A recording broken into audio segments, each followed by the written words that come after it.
Сайн байцгаана уу? Та бүхэндээ энэ өдрийн мэндийг хүргье.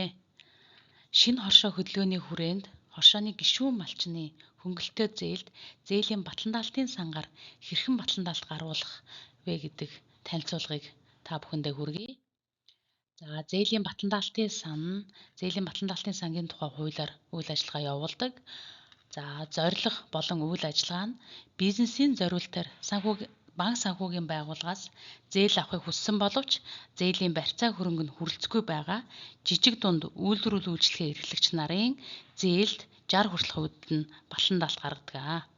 За, мөн түүнчлэн орон сууцны ипотекийн урьдчилгаа төлбөрийн барьцаа хөрөнгө нь хүрэлцэхгүй байгаа иргэдэд урьдчилгаа төлбөрийн 60 хүртэлх хувьд нь батлан-даалт гаргадаг ийм байгууллага байна.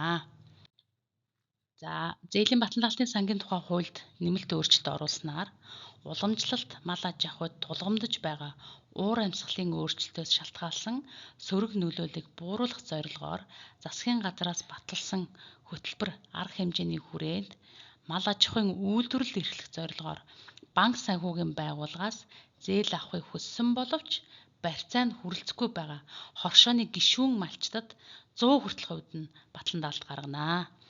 За, батлан-даалтын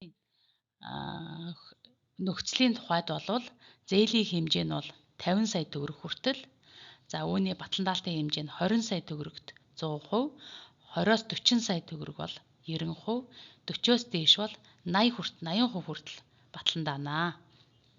За, зээлийн батлан-даалтын сан нь батлан-даасан хэмжээгээсээ нэг удаа 3 үеийн шимтгэл авах ба за тухайн шимтгэлийг нэг удаа эсвэл хувааж төлөх боломжтой. Зээлийн батлан-даалтын сангийн 21 аймгийн төлөөлөгчд болох Монгол банк жижиг дундын газрын ажилчид бол 21 аймагт төлөөлөн ажилладаг. За, мөн манай сан үйл ажиллагаагаа өргөжүүлээд бүсчилсэн 3 салбарыг нээснээр үйл ажиллагаагаа илүү ойртож явуулж байна. За, батлан-даалт гаргах дараалал гэх юм бол за зээлдэгч, зээл хүсэгч маань хүсэлтээ банкны салбарт гаргана.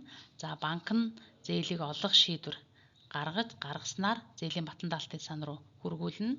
За, санан тухайн эцсийн шийдвэрийг гаргаад буцаад банкндаа шийдвэрээ хөргүүлснээр зээлдэгч маань банкн дээрээ очиод зээлийн гэрээ болон бусад гэрээгээ байгуулад зээлээ авнаа.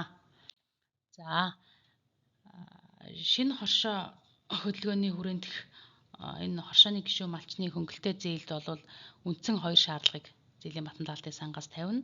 За, нэгдүгээр та барьцаа хөрөнгө хүрэлцэхгүй байхаа нотлох ёстой.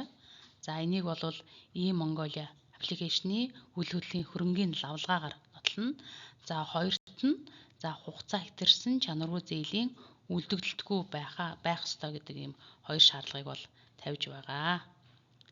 За, та бүхэндээ баярлалаа.